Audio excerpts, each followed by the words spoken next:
Thanks for making the Locked On Ole Miss podcast your first listen every day. We are free and available wherever you get your podcasts, including YouTube. Subscribe to the YouTube channel, hit the bell for notifications, and of course, upvote the video and participate in the comment section below.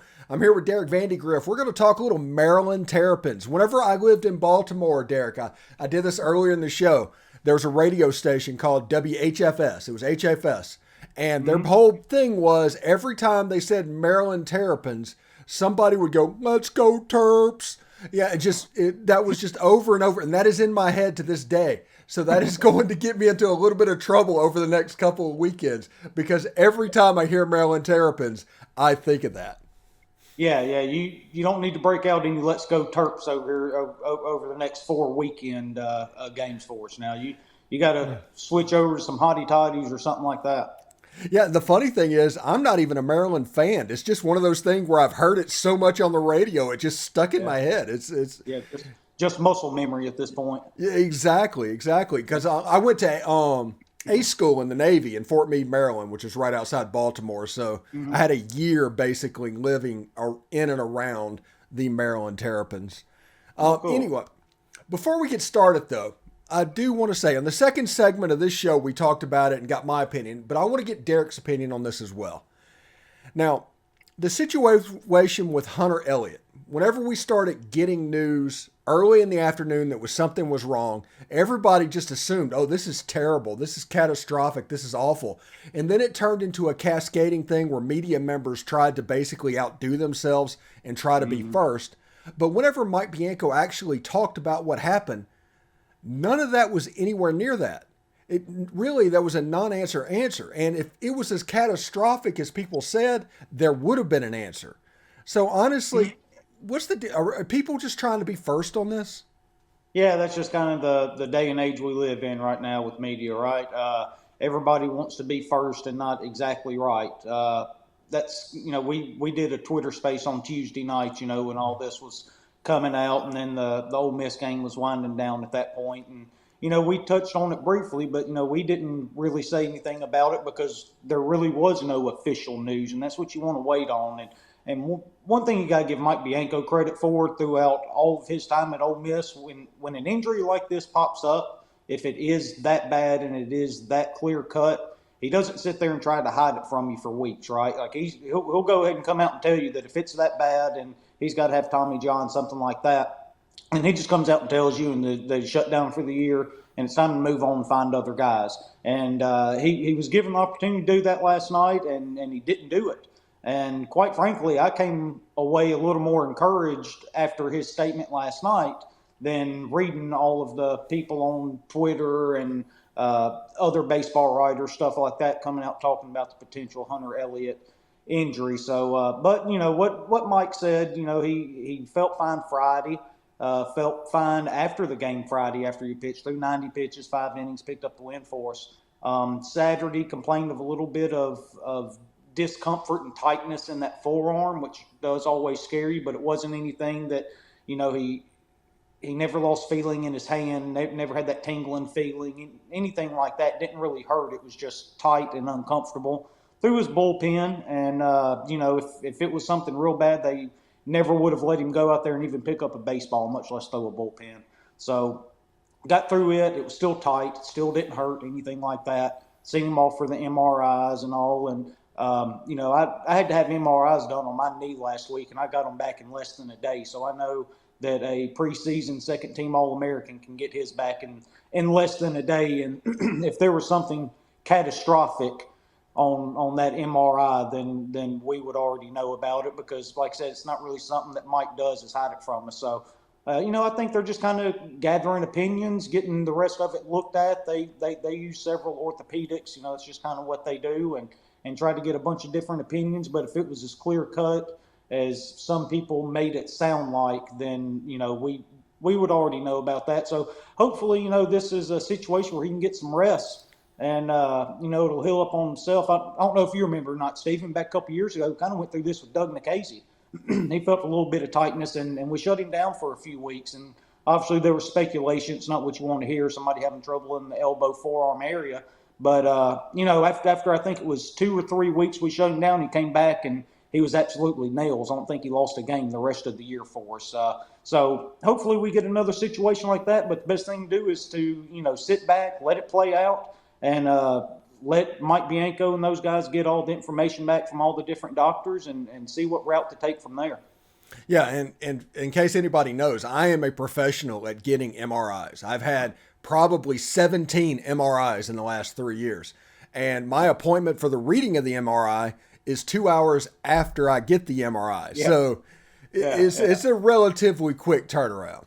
Yeah. And like I said, I'm sure they got results. There was probably something in there they didn't particularly like, but obviously not something that was so catastrophic and clear cut that they want to go ahead and make decisions now. So, give him some rest, let Jack Doherty get in there. And, we got a good guy with some experience coming into that Friday night, rolled some really good stuff for us and, really big weekend ahead. And hopefully after 2-3 weeks, something like that, maybe he can be ready for SEC play.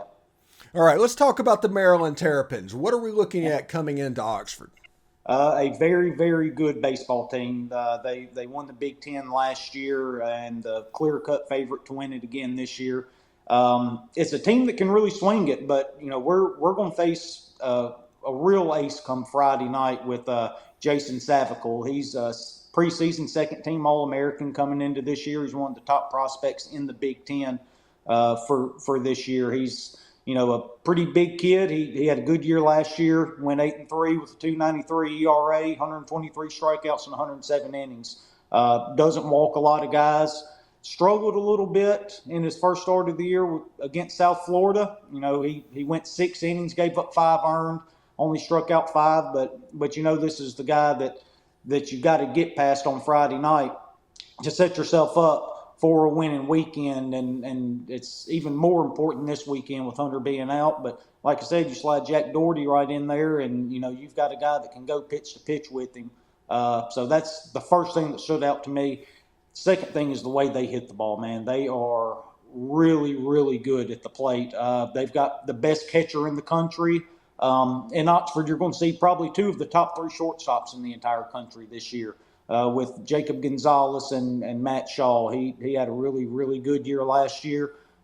Hit 290, 22 home runs, and then goes up to the Cape Cod, and he leads the entire league with like a 320-something batting average. He comes back, and he swings it real well. The catcher's really interesting. Luke Schleiger, he's a really good receiver and a really good defensive catcher. He can really control the run game, kind of like Dunhurst and Cooper Johnson have been able to do for us the last several years. But what's so interesting is his bat. He's a high average hitter. He's a power hitter, and he runs. He had 14 stolen bases last year.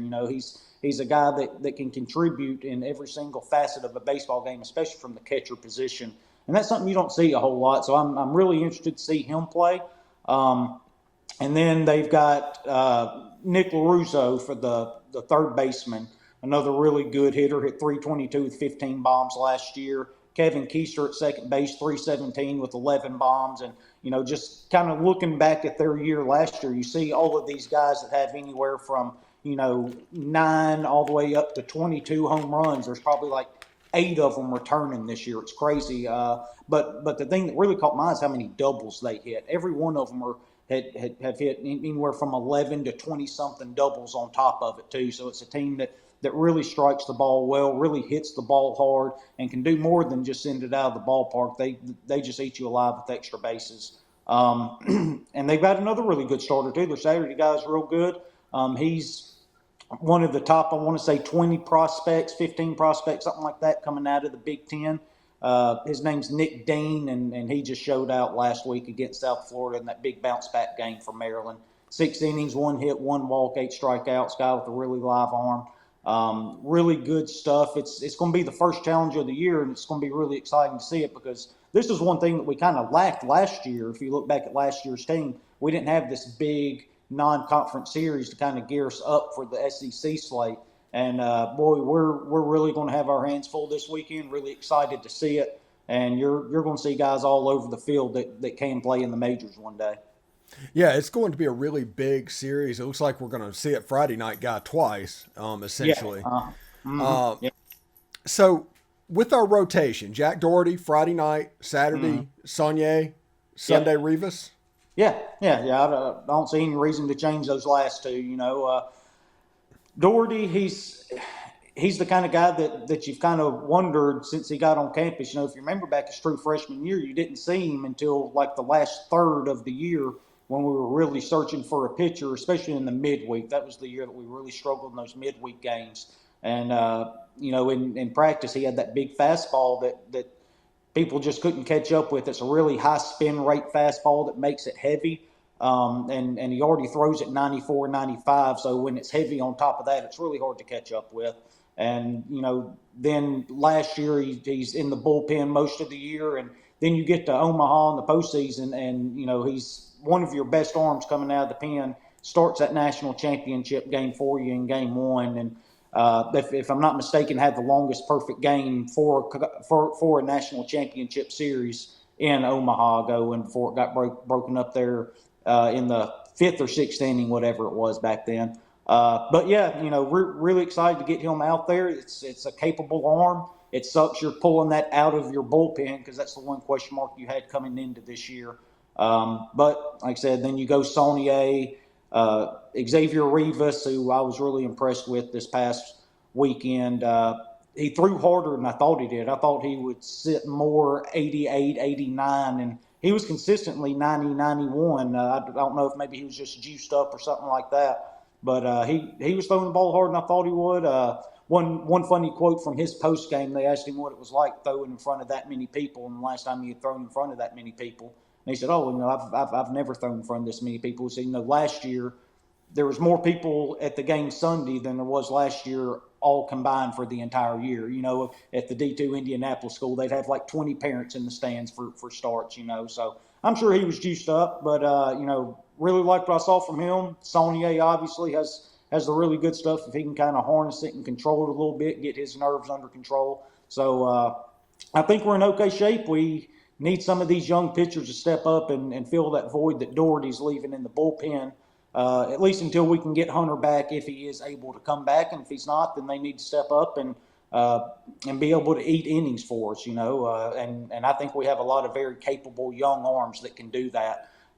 We saw JT Quinn last night, right? You saw the stuff that he has. Big fastball, doesn't move as much as you want it to. You want to have some cuts, some runs, some sinks, something like that. And his is a little flatter than you want to be, but a big-time curveball, I think, is what really impressed me Tuesday night from JT. So that's a young arm. Takui pitched really well for us coming in, guys, out of that bases-loaded one-out jam.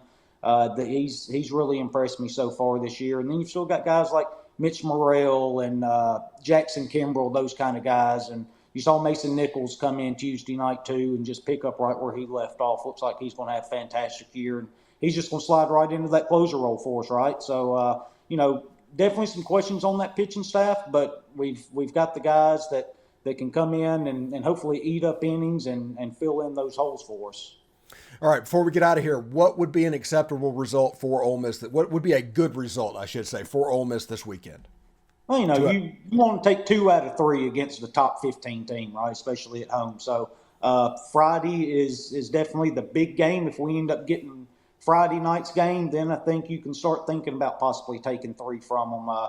They really struggle out of the bullpen. Maryland does. Their Sunday starter, Nate Haberthayer, I believe is how you pronounce it.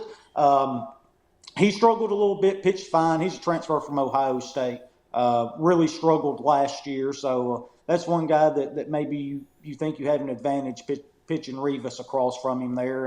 And look, one thing about Ole Miss this year is there's going to be times where we just outslug people. I mean, this offense has been absolutely ridiculous. I know we haven't had the toughest competition so far. If we go and put 10 runs up against Jason Savicool Friday night, then, I mean, Lord, we might end up averaging 12 for the entire year because that's a really good pitcher, but this is a really good lineup with a lot of different options.